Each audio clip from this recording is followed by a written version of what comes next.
मातृभाषामा शिक्षा तथा भाषा संरक्षण सम्बन्धी स्थानीय सरकारसितको सहकारी र समझदारी पत्र 2077।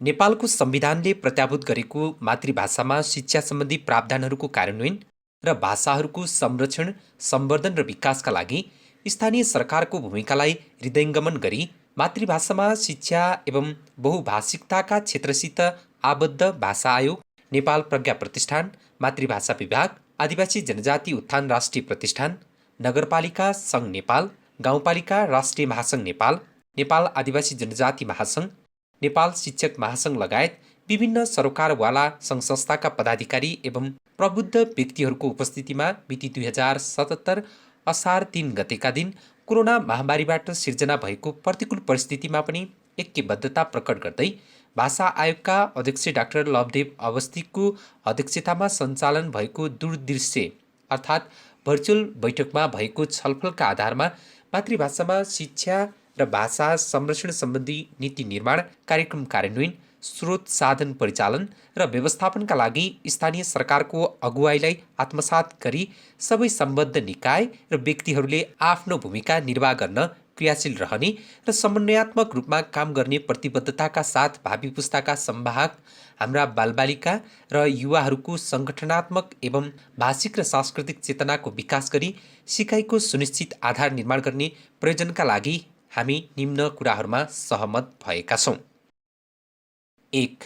नेपालको संविधानको धारा 31 को उपधारा 940ले ब्रेल लिपि र साङ्केतिक भाषाको माध्यमबाट शिक्षा पाउने हक स्थापित गर्नुका साथै सोही धाराको उपधारा 950ले आफ्नो मातृभाषामा शिक्षा पाउने हकको प्रत्याभूति गरेको र धारा 32 को उपधारा 910ले प्रत्येक व्यक्ति र समुदायलाई आफ्नो भाषा प्रयोग गर्ने हक प्रदान गर्नुका साथै सोही धाराको उपधारा 930ले नेपालमा बसोबास गर्ने प्रत्येक नेपाली समुदायलाई आफ्नो भाषा, लिपि, संस्कृतिको सम्वर्धन र संरक्षण गर्ने हकको प्रत्याभूति गरेको कुरालाई आत्मसात गरी उल्लेखित प्रावधानहरूको कार्यान्वयनका लागि कानुनमा भएको व्यवस्था बमोजिम आफ्नो क्षेत्रबाट समन्वयात्मक रूपमा काम गर्ने प्रतिबद्धता व्यक्त गर्दछौँ।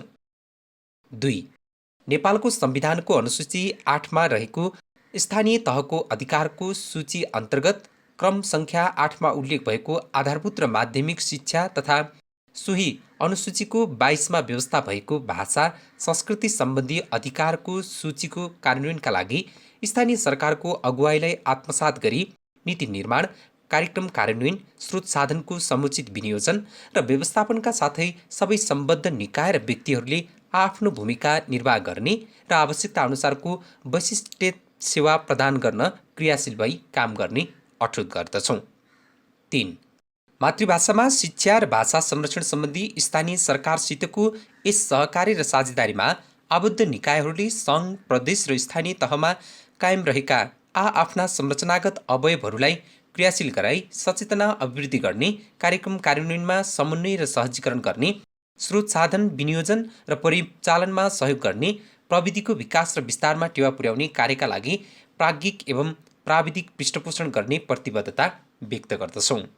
4. मातृभाषामा शिक्षा र भाषा संरक्षण सम्बन्धी स्थानीय सरकारसितको सहकारी र साझेदारीका लागि संस्थागत रूपमा निम्नानुसारको विशिष्टीकृत भूमिका निर्वाह गर्न हामी सहमत भएका छौँ। क. भाषा आयोग। नेपालको संविधानको धारा 287 को उपधारा 960 तथा भाषा आयोग ऐन 2074 को दफा 21 र दफा 4 स्थित सम्बन्धित कार्यका साथै सोही ऐनको दफा 3 को उपदफा ख सित सम्बन्धित सिफारिस सुझाव तयार गर्ने प्रयोजनका लागि नगरपालिका सङ्घ, गाउँपालिका राष्ट्रिय महासङ्घ एवं सहकार्य गर्ने निकायहरूबाट पृष्ठपोषण प्राप्त गर्न र नेपालको संविधानले प्रत्याभूत गरेका प्रावधानहरूका साथै भाषा आयोगले पेश गरेका सिफारिस र सुझावहरूको कार्यान्वयनका लागि अनुसन्धानात्मक एवं खोजमूलक जानकारी सम्प्रेषण गर्नुका साथै सम्बद्ध निकायहरूसित निकट सम्पर्कमा रही सहकारी एवं समझदारीको क्षेत्र विस्तार गर्न समन्वयकारी भूमिका निर्वाह गर्ने। ख. नेपाल प्रज्ञा प्रतिष्ठान। प्रतिष्ठानको ऐन 2074 को दफा 5 को काम, कर्तव्य र अधिकारका साथै प्रतिष्ठानको मातृभाषा विभागले नगरपालिका सङ्घ, गाउँपालिका राष्ट्रिय महासङ्घ तथा सहकारी र समझदारीमा आबद्ध अन्य निकायहरूलाई मातृभाषामा शिक्षा सम्बन्धी प्राज्ञिक एवं प्राविधिक पृष्ठपोषण प्रदान गर्ने र अनुसन्धानका आधारमा प्राप्त जानकारी समेत सम्प्रेषण गर्ने। ग. नगरपालिका सङ्घ नेपाल।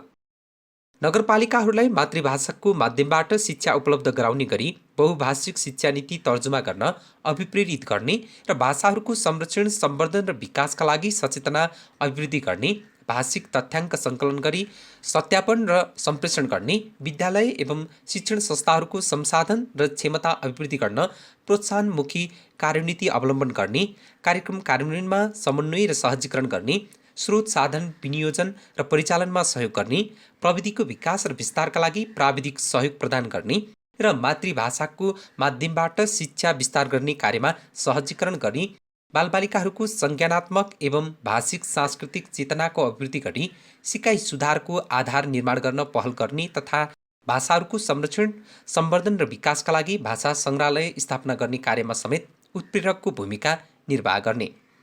घ. गाउँपालिका राष्ट्रिय महासङ्घ। मातृभाषाको माध्यमबाट शिक्षा उपलब्ध गराउने गरी गाउँपालिकाहरूलाई बहुभाषिक शिक्षा नीति तर्जुमा गर्न अभिप्रेरित गर्ने र भाषाहरूको संरक्षण, सम्वर्धन र विकासका लागि सचेतना अभिवृद्धि गर्ने, भाषिक तथ्याङ्क सङ्कलन गरी सत्यापन र सम्प्रेषण गर्ने, विद्यालय एवं शिक्षण संस्थाहरूको संसाधन र क्षमता अभिवृद्धि गर्न प्रोत्साहितमुखी कार्यनीति अवलम्बन गर्ने, कार्यक्रम कार्यान्वयनमा समन्वय र सहजीकरण गर्ने, स्रोत साधन विनियोजन र परिचालनमा सहयोग गर्ने, प्रविधिको विकास र विस्तारका लागि प्राविधिक सहयोग प्रदान गर्ने, मातृभाषाको माध्यमबाट शिक्षा विस्तार गर्ने कार्यमा सहजीकरण गरी बालबालिकाहरूको संज्ञानात्मक एवं भाषिक र सांस्कृतिक चेतनाको अभिवृद्धि गरी सिकाइ सुधारको आधार निर्माण गर्न पहल गर्ने तथा भाषाहरूको संरक्षण, सम्वर्धन र विकासका लागि भाषा सङ्ग्रहालय स्थापना गर्ने कार्यमा समेत उत्प्रेरकको भूमिका निर्वाह गर्ने। ङ. आदिवासी जनजाति उत्थान राष्ट्रिय प्रतिष्ठान। प्रतिष्ठानले 2058 परिच्छेद 2 को दफा 6 मा व्यवस्था गरिएको काम, कर्तव्य र अधिकार अनुसार आदिवासी जनजातिहरूको भाषा प्रवर्धन एवं संरक्षणका लागि आवश्यक कार्यक्रम तर्जुमा गर्ने र सोको कार्यान्वयन गर्ने गराउने, साथै मातृभाषाको अध्ययन अनुसन्धान गर्ने, स्थानीय सरकारको भाषा नीति निर्माण र मातृभाषामा शिक्षा कार्यक्रम सञ्चालनका लागि पृष्ठपोषण प्रदान गर्ने र प्रविधिमा स्थानीय भाषाहरू प्रयोग विस्तार गर्न उत्प्रेरकको भूमिका निर्वाह गर्नुका साथै मातृभाषामा शिक्षा र भाषा संरक्षण सम्बन्धी अनुसन्धानात्मक एवं अभिलेखीकरण कार्यमा सहजीकरण गर्ने। च. नेपाल आदिवासी जनजाति महासङ्घ। नेपाल आदिवासी जनजाति महासङ्घमा आबद्ध सङ्घ संस्थाहरूलाई अभिप्रेरित गरी समुदायमा भाषिक चेतना निर्माण गर्न पहल गर्नुका साथै स्थानीय सरकारको भाषा नीति निर्माण एवं मातृभाषामा शिक्षा कार्यक्रम सञ्चालनका लागि सहजीकरण गर्ने र सङ्घ संस्थाको भाषिक अभिलेख तयार गर्न सहयोग गर्ने। 6. नेपाल शिक्षक महासङ्घ। नेपाल शिक्षक महासङ्घमा आबद्ध संस्थाहरूलाई अभिप्रेरित गरी शिक्षकहरूमा भाषिक सचेतना निर्माण गर्ने र बहुभाषिक दक्षता विकास गर्न समन्वयकारी भूमिका निर्वाह गर्नुका साथै स्थानीय तहमा भाषाको संरक्षण गर्न र मातृभाषामा शिक्षा प्रदान गर्न बहुभाषिक शिक्षा नीति तर्जुमा गर्ने कार्यमा सङ्घ, प्रदेश र स्थानीय तहमा सहजीकरण गर्ने र कार्यक्रम कार्यान्वयनका लागि प्राविधिक एवं प्राज्ञिक पृष्ठपोषण प्रदान गर्ने र मातृभाषाको माध्यमबाट शिक्षा विस्तार गर्ने कार्यमा सहजीकरण गरी बालबालिकाहरूको संज्ञानात्मक एवं भाषिक र सांस्कृतिक चेतनाको अभिवृद्धि गरी सिकाइ सुधारको आधार निर्माण गर्न पहल गर्ने तथा भाषाहरूको संरक्षण, सम्वर्धन र विकासका लागि उत्प्रेरकको भूमिका निर्वाह गर्ने। ज.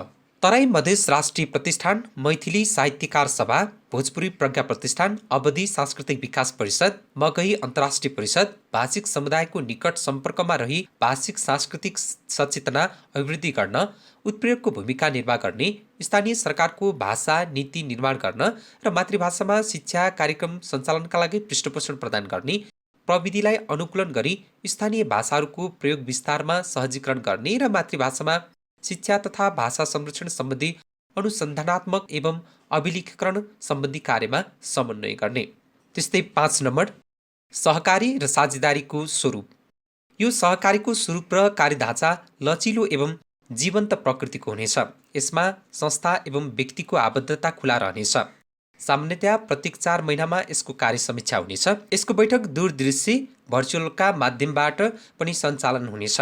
यो संयन्त्रको समन्वय र सञ्चालन भाषा आयोगबाट हुनेछ। सहकारी तथा समझदारीमा आबद्ध संस्थाहरू र संयन्त्र।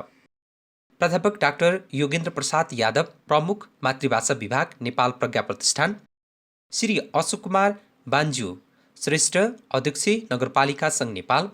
श्री होमनारायण श्रेष्ठ, अध्यक्ष नगरपालिका राष्ट्रिय महासङ्घ नेपाल। श्री जगतबहादुर बराम, अध्यक्ष नेपाल आदिवासी जनजाति महासङ्घ। श्री ज्ञानेन्द्र पुन मगर, कार्यकारी सदस्य आदिवासी जनजाति उत्थान राष्ट्रिय प्रतिष्ठान। श्री बाबुराम थापा, अध्यक्ष नेपाल शिक्षक महासङ्घ। श्री आनन्द गुप्ता, अध्यक्ष तराई मधेस राष्ट्रिय प्रतिष्ठान र भोजपुरी प्रज्ञा प्रतिष्ठान। श्री जनार्दनलाल दास, अध्यक्ष मैथिली साहित्यकार सभा।